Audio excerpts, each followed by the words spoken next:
मेरे अजीज दोस्तों और बुजुर्गों, हद तो ये हो गई कि एक मोहतरमा को हमारा हाईएस्ट सिविलियन अवार्ड दिया गया। वो मोहतरमा टीवी के इंटरव्यू में कहती हैं कि देश को आजादी 2014 में मिली, 2014 में मिली। मैंने थालियां मारने के लिए नहीं, सोचने बता रहा हूं। देखो आप, अगर वो बात मुसलमान कहता तो अब तक उस पर यूएपीए लग जाता। अगर वो बात मुसलमान कहता तो यूएपीए लग जाता। उसको जेल में डालने से पहले पुलिस स्टेशन में ले जाकर उसके घुटने के बाजू हजरत पुलिस एक छोटी सी गोली मारती उसको और बोलते तूने गद्दारी की। मगर वो रानी है, आप महाराजा हैं, कोई कुछ नहीं करता। वो क्वीन है और आप कोई किंग है, आप कुछ नहीं करते। क्यों नहीं करते?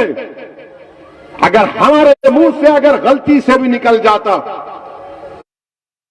किसी ने इंडिया पाकिस्तान के मैच में कुछ लिख दिया गलती से, तो बाबा ने कहा गद्दारी का इल्जाम लगा के जेल में भिजा दिया जाएगा। बोलो बाबा।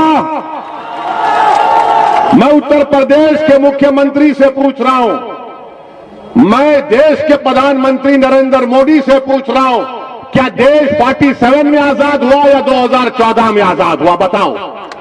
और अगर यह गलत है तो क्या देश के प्रधानमंत्री और उत्तर प्रदेश के मुख्यमंत्री गद्दारी का इल्जाम लगाएंगे सेडेशन का? क्या सेडेशन सिर्फ मुसलमानों के लिए? क्या सेडेशन सिर्फ नौजवान तालिब इल्म और तुलबा के लिए? क्या सेडेशन किसके लिए फिर? और फिर इससे बढ़कर बात यह कि यह संविधान के खिलाफ है। कैसे खिलाफ है?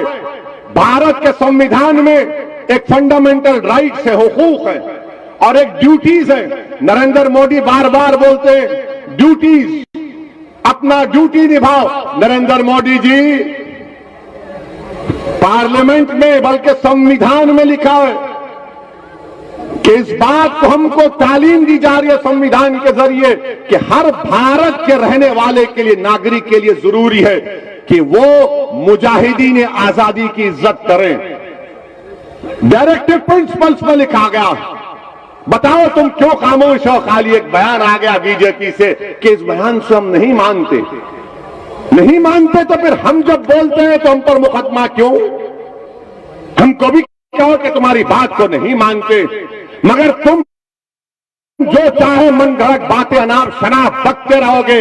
अगर हम इजहारे ख्याल करेंगे, हमारी राय तुमसे मुख्तलिफ होगी, तुमको पसंद नहीं आएगी तो जेल मेरा मुकद्दर या गोली मेरा मुकद्दर बना दिया जाता है। ये कौन सा इंसाफ है? कल हम सुन रहे थे मीडिया के दोस्त बात किए कि देश के वजीर दाखिला अमित शाह ने अपने आजमगढ़ की तकरीर में जैम का जिक्र किया। हमसे पूछा गया जैम, हमने कहा हम तो टोस्ट पर जैम लगा के खा लेते। तो कौन से जैम की बात कर रहे हैं? हर बात में आजम खान। अरे क्या अमित शाह साहब बगैर मुसलमान का नाम लिए रात में नींद नहीं आती क्या आपको? आपके पेट में इतना दर्द क्यों होता मुसलमान के नाम से? आप तो भारत के होम मिनिस्टर हैं ना, कि जैम में लगा दिया, आजम को ला, मुख्तार को ला लिया।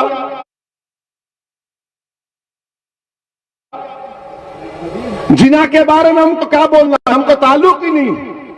मगर हमारे से ज्यादा ये लोग बोलते जिना, हम नहीं बोलते।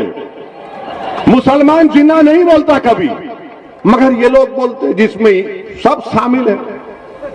आप बताइए कि देश के होम मिनिस्टर हैं और नाम ले रहे हैं किसका?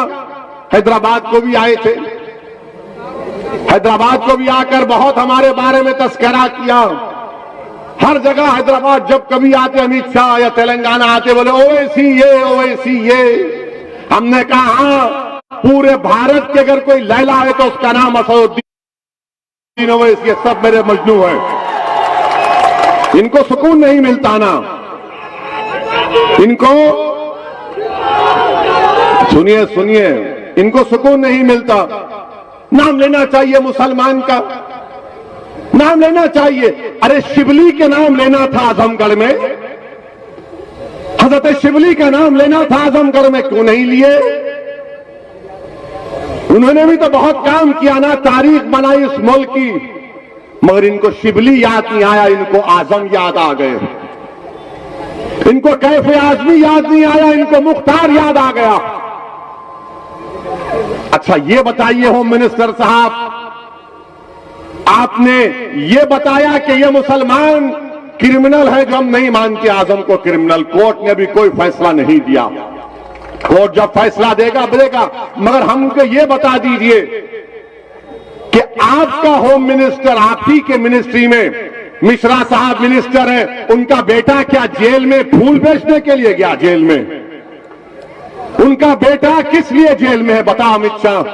उनका बेटा जेल में इसलिए है क्योंकि उसने 4 किसानों को अपनी गाड़ी से रौंद दिया, अपनी राइफल से गोली चलाकर उनका कत्ल किया, और आप उसको अपना मंत्री बनाकर अपने बगल में बिठाकर लखनऊ में कहते हैं कि मैंने टेलीस्कोप से दूर दूर तक देखा, क्रिमिनल उत्तर प्रदेश नजर नहीं आया।